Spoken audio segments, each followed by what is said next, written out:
आप प्लीज मार दें कि बदमाशी नहीं है तो और क्या है। सब यहाँ पर बैठे हुए इज्जतें खरीद लेते अगर इज्जत बिक रही होती। इनके भूसा भरा हुआ दिमाग में। सर आपने तो बच्चों से जीने का हक छीन लिया इन लोगों ने। खुदा पाक को जाके जवाब देना। यहाँ पर आप आयतें पढ़ाते हैं, आयतें पर्दा कर चुकी हैं। पार्टी में कोई पूछता है नहीं। मेरे भाई ने परसों मुझे मैसेज किया और उसने बोला कि दुआ करोगे मैं मर जाऊं। मैं शर्म से गड़ के मर गई। आज इस फोरम पे अपनी पार्टी की तरफ से मुस्लिम लीग फंक्शनल और सदर पीर पगारा और सदरुद्दीन शाह की तरफ से मैं आप बिलावल साहब को मैं दावत देती हूं कि आप सिंध से महंगाई मार्च शुरू करें, हम आपके साथ हैं। और मैं अपने एमक्यूएम के भाइयों को भी कहती हूं कि वो वहां से यहां आए थे ना कि महंगाई है, तो ये वक्त है अपनी महाजर कौम के सारी गिले दूर करने का कि तब भी आप लोगों के साथ थे महंगाई के लिए और आज भी इस हुकूमत को लात मारी है इस महंगाई की वजह से। लेकिन हम यहां पर बैठ के सिर्फ बातें करेंगे। यहां पर मेरी कुछ मेंबरान से बात हुई है, नाम नहीं लूंगी मैं। एक से मैंने कहा कि कल तुम डेस्क तो ना बजाते, सुन ली थी तकरीर। कहता गरीब पैदा क्यों होता है, गरीब का कसूर है। इधर किसी ने मुझे बोला कि मुसलमान को सब्र और शुक्र का दर्स दिया गया है, सब्र शुक्र करें, पूरी दुनिया में महंगाई है। मैं टिम हॉर्टन्स और क्या कहते हैं PSL का मैच देखने वाले और कराची 2 दरिया में खाने वालों की बात नहीं कर रही। मैं उसकी बात कर रही हूँ जिसके 5-5 बच्चे हैं और एक बाइक है। वो पेट्रोल भरवाएगा, दवाई लेगा या क्या करेगा। इन्होंने यहाँ पर वो कहते हैं ना कि शहद में घोल घोल के यहाँ पर सारा ये बजट बता दिया।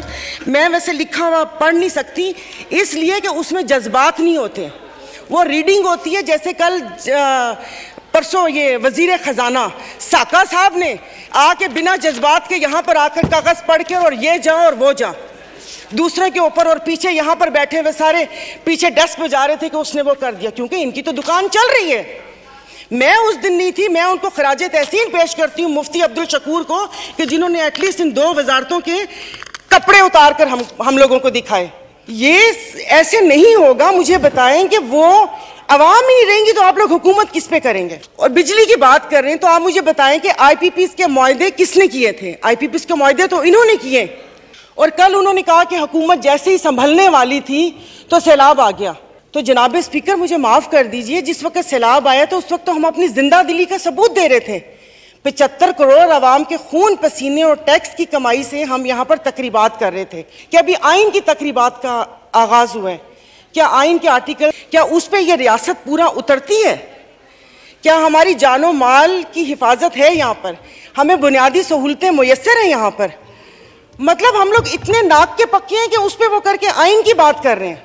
ये हालात इस नहर तक ना पहुंचाएं कि हम अपनी बड़ों की कुर्बानियों को बेफजूल समझें, क्योंकि गोरे से तो लेके रहेंगे पाकिस्तान, ये नारे लगाकर हमने आज़ादी तो ले ली, अब मैं किससे आज़ादी मांगूं? क्या गोश्त खाने के लिए हमने आज़ादी मांगी थी कि खुला गोश्त यहाँ पर खाने को मिल जाए? उसके अलावा तो कुछ भी नहीं है। और मुझे माफ़ कर दीजिएगा कि उस कश्मीर वाले दिन में यहाँ पर ना वज़ीर आज़म थे, ना वज़ीर ख़ारजा थे, ना दिफा मिनिस्टर थे, और ये यहाँ पर कश्मीर का वो हो रहा था। और जो मोदी की कहानी सुना रहे थे, मुझे तो 1 सेकंड के लिए, मैं तो उस वक्त आई थी, मैं समझी कि आप शायद यहाँ के हालात सुना रहे हैं। मुल्क को पता नहीं आप लोगों ने कहाँ से कहाँ पहुँचा दिया। टैक्सीज की बात करें, जैसे अभी मेरे भाई ने बोला कि रमज़ान आने वाला है मशरूबात पर। अरे मीठे मशरूबात पर क्यों टैक्स लगा रहे हैं? कड़वे मशरूब को लीगल करके उसके ऊपर टैक्स लगाएं ताकि रेवेन्यू भी मिले पाकिस्तान को।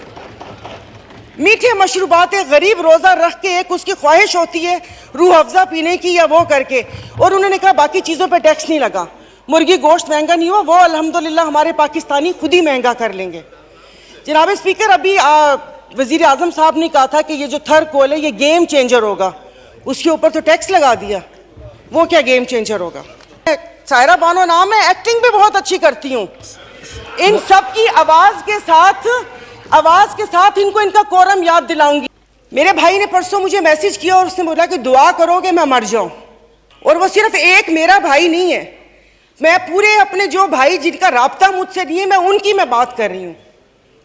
जनाब स्पीकर, कल मैं गई थी, वो जिस बंदे ने 4 टमाटर और 4 आलू लेकर 400 उसके पास नहीं थे, उसने पर्स निकाला, मैं शर्म से गड़ के मर गई।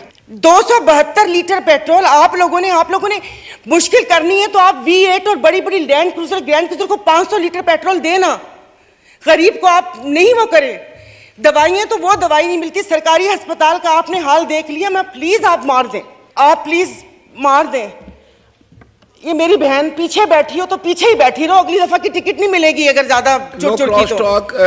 ऑनरेबल स्पीकर, मतलब इनके भूसा भरा हुआ दिमाग में, पार्टी में कोई पूछता है नहीं। तो आप मुझे बताइए, अशराफिया तो चली जाएगी यहाँ से, तो हम बदमाशियों को मार देना कि इस मुश्किल हालात में भी जीने की ख्वाहिश रखते हैं, ये बदमाशी नहीं है तो और क्या है? इज्जतें नीलाम हो। अभी तो पहले किसी ने मुझे कहा कि आगे क्या होगा, बच्चे तो बिकते थे, इज्जतें भी नीलाम होती थी। आई एम सॉरी, भले आप एक्सपेंस कर दीजिएगा अल्फाज, पहले ढके छुपे होती थी, अब खुलेआम होंगी।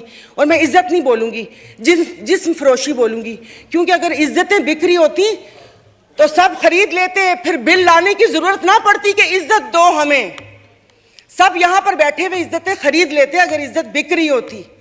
तो आप मुझे बताएं कि कोई लाए अमल दे दें कि अगले 5 साल तक ये मुश्किल हालात बर्दाश्त कर लो या 10 साल तक बर्दाश्त कर लो, तो फिर भी तसल्ली हो कि ठीक है मैं नहीं रही तो ठीक है मेरे बच्चे उसमें रहेंगे।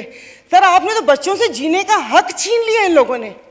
20,000 वाला क्या करेगा? और इंसाफ की आप बात करते, मैं तो अदालतों वाली इंसाफ या उस चीज़ की अभी वहाँ तक तो मैं गई नहीं।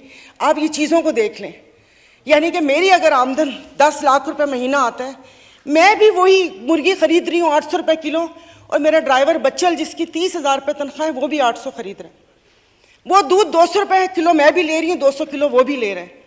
मैं घर में अब ग्रोसरी नहीं लाती इसलिए कि मुझे शर्म आती है कि वो ड्राइवर बावर्ची उठाएगा तो उसके दिल में क्या होगा कि ये थैले भरे आ रहे हैं और उसके घर में खाने को है या नहीं है। 2-2 किलो की चीज़ मंगवा लेती हूँ कि जाओ बेटा सामने से लेकर आ जाओ। तो आप मुझे बताएं, मतलब थोड़ा सा जीने का हक दे दे, खुदा पाक को जाके जवाब देना। यहाँ पर आप आयतें पढ़ाते हैं, आयतें पर्दा कर चुकी हैं, आयतें पर्दा कर चुकी हैं। अभी ये कहते हैं वो तकरीर ना, ये इनको शर्म नहीं आती, रात के अंधेरे में पेट्रोल का पंप गिराते हैं, तो वो भी जरूर रात के अंधेरे में पेट्रोल का पंप गिराते हैं। मुझे तो समझ नहीं आ रही थी, चश्मा नहीं था, मैंने कहा ये क्या हो गया, शायद मैं रात को रोई हूँ, अल्लाह पाक ने मेरी दुआ सुन ली। पता चला वो पिछले थे मैसेजेस ना, जब वो यहाँ पर बैठा करते थे। अब सब कुछ जायज़ है, सब कुछ हलाल है। यहाँ पर बहुत तुर्की हमारे भाई हैं, और शुक्र अल्हम्दुलिल्लाह शाम का नाम भी लिया, क्योंकि पहले 1 हफ्ता तो उस बेचारे का नाम ही नहीं था। फिर जब इंटरनेशनल मीडिया ने डालना शुरू किया तो हमने भी शाम बोलना शुरू कर दिया। हमारे भाई हैं, हमारे मुश्किल वक्त में खड़े होते हैं, दिलो जान से मदद करनी चाहिए। वहाँ पर जाने के लिए उतावले थे, कभी कहाँ तबाही आई हुई, उस दिन कोई पहुँचता है, उस दिन कोई पहुँचते जाएं तो तब कि आप अपनी वेल्थ में से, जैसे ये भाई ने बोला कि हम लोगों से तो ले ली तनख्वाह, अवाम से भी वो दे दिया, अवाम के पास है जो अवाम डोनेशन देगी, वहाँ पर अल्लाह पाक उनकी मदद करेगा। और वो रियासत माँ जैसी है, उनके हुक्मरान हमारे जैसे नहीं हैं, उनके लिए वो खड़े हैं। दबी हुए अवाम के लिए हम इज़ारे यकजहती के लिए बेचैन हो रहे हैं, लेकिन यहाँ पर जो मरी हुई फाकों से अवाम है उसके लिए कोई दिल में दर्द नहीं है। तो अभी ये आइन की तकरीबात के लिए कितने पैसे वो हुए, इन्होंने अभी बोला कि हम तनख्वाह नहीं ले रहे। 1,80,000 से क्या होता है, वो तो वैसे ही एक वक्त का खाना है, खाना पीना तो। लेकिन बाकी जो चीज़ें हैं वो, ये जो गाड़ियाँ, ये फ्यूल कार्ड, इनकी ताम झाम, इन सब पे कितना पैसा खर्च होता है। देखो खुदा का खौफ कर ले, मेरे पास कोई अल्फाज नहीं है, ये सारा कुछ मैंने लिखा था लेकिन ये बेफजूल है। मैं किसको इशारिया सुनाऊंगी कि 13 पॉइंट ये हुआ, मोडीज की रेटिंग ये है, वो ट्रांसपेरेंसी ने ये बोला वो बोला। हम में से तो किसी को भी ज़रूरत नहीं है, सब अल्हम्दुलिल्लाह खाते पीते घरानों से हैं, सब अल्हम्दुलिल्लाह खाते पीते घरानों से, लेकिन किसी और का तो सोच लें। तो ये यहाँ पर प्लीज़, मतलब अब तकरीबन साल होने वाला है, आप भी कहते रहे, लेकिन यहाँ पर आने की तौफीक नहीं हुई। मैं कुछ लोगों का, आप लोगों को दिलचस्पी होगी, आप यकीन नहीं करें, मुझे इस ऑडियो लीक से पीटीआई क्या कर रही है क्या नहीं कर रही है मुझे कोई दिलचस्पी नहीं है। सब जाएं भाड़ में, लोग, अवाम मर रही है, आप उसको देखिए। तो मैं